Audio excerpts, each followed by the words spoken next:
Hey everyone, it's Joy here and welcome back to my channel. I hope you're having a really awesome day. So today's video, I'm sharing the Stitched Flower Etch die from Spellbinders Stitching Collection. So here is that die, and I'm going to show you kind of how it lays out. I'm going to tape this in place. So this is going to cut out the complete flower and leaf. So you have your outline die there, and then I'm going to pop in the little insert pieces that's going to give you all of the piercing holes so you can stitch through this. I actually ended up not using that small flower. I just used the large flower, the 2 leaves, and then there's that other die there that I put aside that doesn't have any stitching, but you can add just to add some more greenery to your images. So I'm going to pop these out. I'm just going to use my tool-in-one to pop out all of those little holes.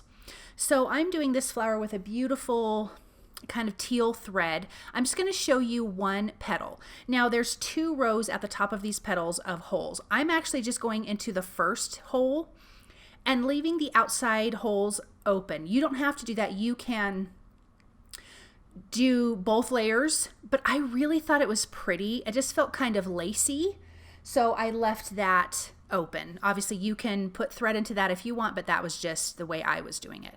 So I'm going through that bottom hole and then starting on one side and working my way to the other side, going through the bottom and then up through the top and then back through the bottom and just going around. I'm using a little piece of tape to put that first piece of thread in place.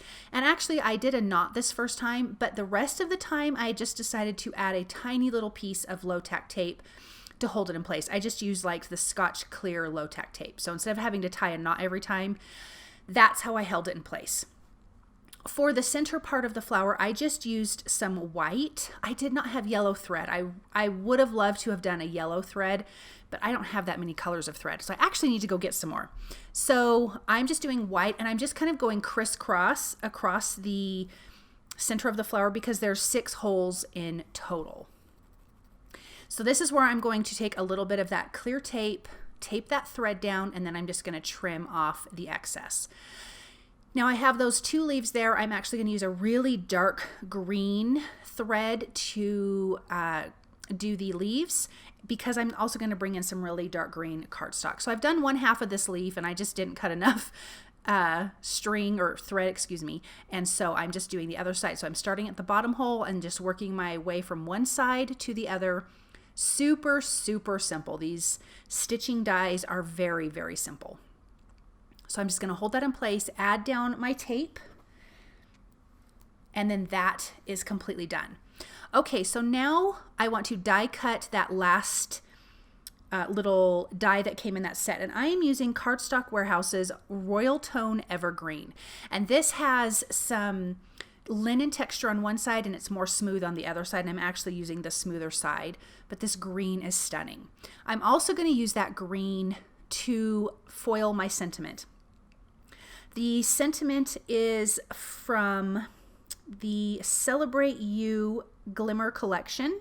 So these are called Celebrate You. So you have these, and then there's some dies that are the sentiment labels from the Celebrate You collection as well. I'm using some opal foil to foil the sentiment. It's going to show up great on this dark cardstock. And I've had this opal for a while, and I think I've maybe only used it once, and I always intend to use it. And you know me, if you follow me, I always use Aura foil. Now this next glimmer plate, this is the Diagonal Glimmer Strips by Yana, our sweet, sweet, beautiful Yana Smakula. I think that's how you pronounce her last name. I'm sure I'm murdering it, but this is from her collection, and I'm doing it on white cardstock, and I'm using, I think it's called Gold Speckle foil, but I'll have that linked below because I think I had it put in the wrong box. So I actually don't remember what it's called, so I have to look that up, and I'll have that listed for you guys below. But it is a miracle. I'm actually not using Aura foil. You guys might want to write this down because it doesn't happen very often that I went through this whole project with no Aura foil, because you know it is my absolute favorite. But I thought that this would be a really fun glimmer foil to use for the stripes. So I put that in place, added my hinges. If you guys want to see more details on that, I do have other videos showing like and explaining kind of why I do the hinges to hold it in place. If you don't get a good image, you can add more foil without having to start completely over. And I ran that through my die cut machine nice and slow. Okay, so now I have these other dies. These are the Fluted Classics squares, and this comes with a bunch of different kind of square dies in this. I'm just using these two different sizes, one from white cardstock and one from the Royal Tone Evergreen. I'm going to run that through my die cut machine, and we're going to actually offset this on the card base. This is going to be on top of the striped background. So I'm going to adhere these two together, and we have this good, nice green mat behind this white card panel. And I'm kind of lining that up in between the stripes. I don't want it to be too off center and funky, so I'm trying to fit it between those. And I'm going to have this just off the side of the card and then just trim off that excess. I did trim this panel down about 1/8 of an inch on all sides. So now I'm going to use that die from the Sentiment Labels Celebrate You collection die. There's 2 pieces there, and I forgot I wanted to use the second piece. So I just used the first piece, but as you can see to the right there, there is a second piece that you can adhere this to. I'm going to add foam tape behind my sentiment to pop that up, and then we can get all of the flowers and leaves around. I really love this green. I'm kind of into this really dark green right now, and I think you can get away with this even on spring cards. I actually do have a video coming up this Saturday that's going to share this color with some spring cards, so it's really super, super pretty.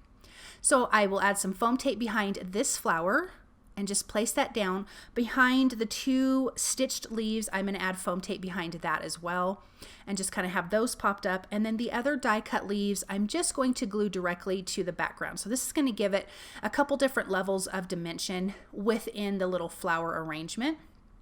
I'm just using a little dot of glue at the base because I want those leaves to be popped up. That's going to me, it gives the card some movement, and everything's not just glued directly down. So I really like to do that with my greenery more than I don't. I'm going to move that one flower because I kind of didn't like how I laid it out. I'm going to just tuck that back in. I'm going to tuck this other little greenery piece in.